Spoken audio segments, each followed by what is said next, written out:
There was a time when Disney villains weren't just good, they were legendary. They had presence, power, something unforgettable. But today, we get this. And this is the thanks I get.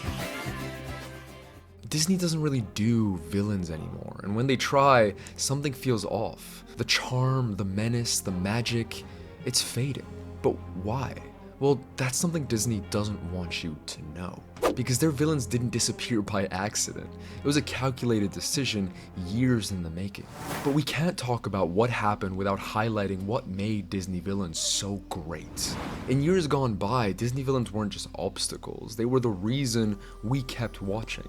They stole every scene, they had the best songs, and let's be honest, sometimes they were more interesting than the heroes. Scar is one of everyone's favorite examples. He wasn't just evil for the sake of it. He was cunning, bitter, and manipulative. He'd spent his entire life in his brother's shadow, believing he was owed the throne. And he didn't just sit around and complain about it, he actually made it happen. He orchestrated Mufasa's death, exiled Simba, and ruled with an iron fist. How many villains do you know that actually succeeded in their movie? That is what I call a worthy villain. Or Ursula in The Little Mermaid. She wasn't just some random sea witch, she was a master manipulator, preying on the desperate by offering them exactly what they wanted, all while ensuring the deal was rigged in her favor. That kind of deception is terrifyingly realistic. Even a villain as over the top as Hades in Hercules had an identity.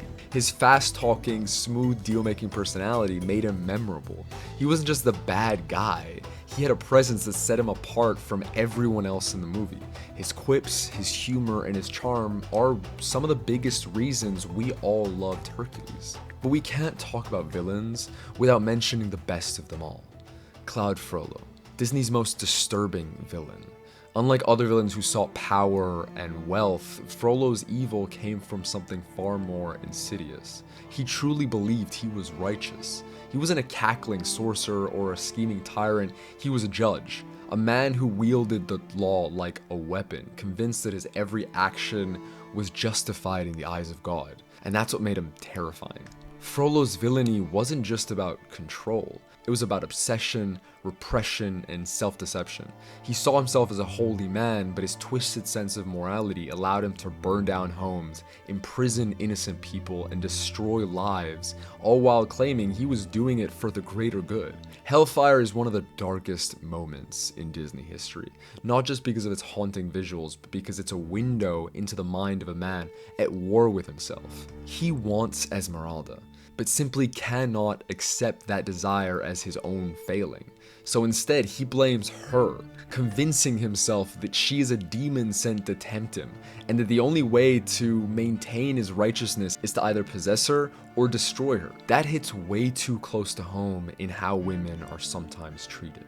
That is what makes Frollo such a deeply unsettling villain. He isn't motivated by greed or revenge. He's a man who believes with absolute certainty that he is in the right. And because of that, there's no reasoning with him, no way to make him see his own corruption. He embodies the terrifying reality of those who commit evil not out of malice, but out of the conviction that they are the hero of their own story. So what made all these villains great? What's the Disney recipe for an incredible villain? Well, for one, distinct personalities. Each villain had a strong, unique identity that made them instantly recognizable. Clear motives. They weren't evil for the sake of it. They had goals, whether it was revenge, power, or control. Charisma and charm. Many of them were just fun to watch. You wanted to see what they'd do next. Real stakes. They challenged the hero in ways that felt significant and personal, which I feel we lack a lot of nowadays.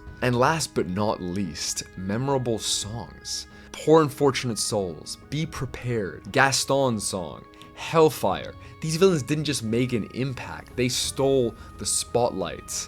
And that's awesome. Disney understood that a great villain wasn't just about being terrifying, they had to be charismatic. And for decades, they perfected that balance. But then, something changed. At some point, Disney started moving away from traditional villains. Suddenly we didn't have Scar or Jafar, we had villains like Prince Hans, who turns evil in the last like 15 minutes, or Bellwether in Zootopia, whose entire villain reveal happens in one scene with literally zero sign it would happen.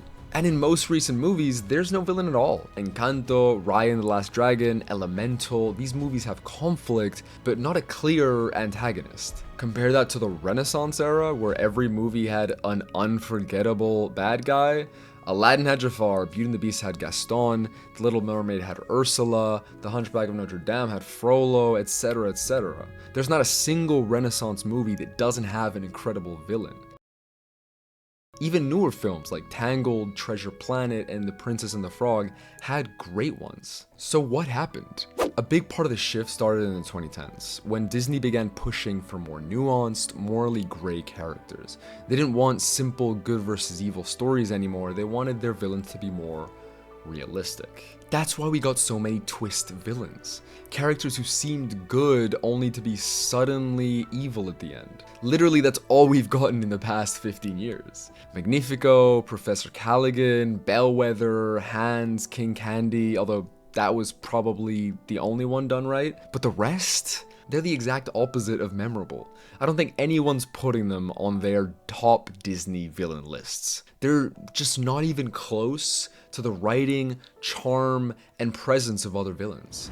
It would be fine to make your villains more nuanced and realistic, but only if you can actually write them well. And damn it, give them a good villain song again, please. But anyway, this still doesn't answer the why. Why have Disney completely given up on their bread and butter villains? Well, there are a few key reasons. One of the biggest shifts came from Pixar's influence. While Disney was struggling in the 2000s, Pixar was thriving. But unlike traditional Disney films, Pixar rarely relied on classic villains. Their stories focused on internal conflict rather than external enemies. And as Pixar's success grew, Disney took notes. The Disney execs could clearly see that the old Disney villain approach wasn't working for storytelling. So they wanted to lean into Pixar's widely successful approach at the time. They didn't just phase out villains, they changed their entire approach to storytelling. The old Disney formula of good versus evil, hero versus villain, felt outdated at the time. Modern audiences seemingly wanted something different. Instead of an evil queen, today's Disney movies focus on personal struggles or systemic challenges. The shift made villains feel unnecessary. But that wasn't the only reason they disappeared. There's also the factor of cultural and social awareness. Before we dive back into Disney villains though, let me tell you about something that you're gonna want to stick around for, because it's so exciting. This video is for the first time sponsored by Tokyo Treat. I'm so excited because I was already familiar with Tokyo Treat before they even reached out. It combines two of my favorite things, Japan and snacks. Tokyo Treat is a fun and exclusive Japanese snack subscription box packed with Japanese snacks that you can't get anywhere else. Like limited edition Kit Kats, crazy chip flavors, and seasonal treats straight from Japan. And this month's theme is Cherry Blossom Bites. I mean, look at this. We got strawberry shortcake Kit Kats, Sakura marshmallows, and even a Sakura donut. This is legitimately my dream. Let's try the Kit Kat. Oh my god, that's delicious. You get a bit of the strawberry, like fruity flavor in there. It's very creamy, probably a 9 out of 10. And if you're more into traditional Japanese treats, Sakurako is all about that. You get 20 traditional, authentic, and artisan Japanese snacks, including Japanese teas and a special Japanese tableware. That is crazy value. Both boxes also come with a cultural guide that breaks down the snacks, the history, and with my code, you get 15% off. So if you want to experience a real taste of Japan this spring, check out the link in the description. And now let's get back to Disney's shitty villains. Many of Disney's older villains were based on outdated stereotypes. Modern Disney, as we all know, is hyper aware of how its characters are perceived and is much more hesitant to create villains that could be seen as offensive or problematic. And in our recent cultural climate, a straightforward, unapologetically evil villain was a risk for Disney. Rather than reworking their approach, Disney decided to completely soften them. Instead of evil, villains became misunderstood. Instead of power-hungry, they were made tragic. And when they did create true villains, they were watered down. Compare Jafar from the original Aladdin, a scene-stealing, power-hungry sorcerer, to his live-action counterpart. The original Jafar was charismatic and theatrical. The remake? Just there. The same thing happened to Scar in the Lion King remake. His cunning, sarcastic personality was stripped completely away in favor of a serious, joyless version. But the real reason Disney killed its villains? Money. Villains might be fun to watch, but they don't sell plush toys. Disney has become more focused than ever on merchandising. And a terrifying, irredeemable villain doesn't print money like a marketable sidekick. Think about it. Who's more profitable? Scar or Simba? Maleficent or Stitch? Ursula or Olaf? This is why so many modern antagonists are either redeemed, hidden behind a last-minute twist, or softened into misguided figures. A purely evil villain just doesn't fit into Disney's ultra-commercialized world anymore. Disney's villains didn't just disappear. They were erased, rebranded, stripped of everything that made them iconic. Gone are the theatrical, scene-stealing villains, characters so memorable that they literally define their movies, which is honestly a travesty. Without them, Disney movies lose the tension, charm, and drama that once made them unforgettable. And right now, Disney doesn't seem interested in making characters like that anymore. That's the problem, because villains or antagonists are literally the crux of good storytelling. A great villain challenges the hero, tests their limits, and forces them to grow. Without a compelling antagonist, the stakes feel so much lower. Don't get me wrong. Twist villains, more nuanced villains, and storytelling isn't necessarily a bad thing. If anything, it's some of my favorite type of storytelling. But the problem is, Disney just doesn't know how to write these sorts of stories and villains. It's tried for 15 years and failed catastrophically. Their villains have sucked every single time, which just immediately hinders the movie. Every fan is clamoring for you to go back to villains of the past because we know you can do so well with that formula, especially now where a lot of animation has been taking more mature themes with brutal violence, villainy, and terror. Think about Encanto. It's a beautiful movie, but would it have been more powerful with a real external force pushing against Mirabel?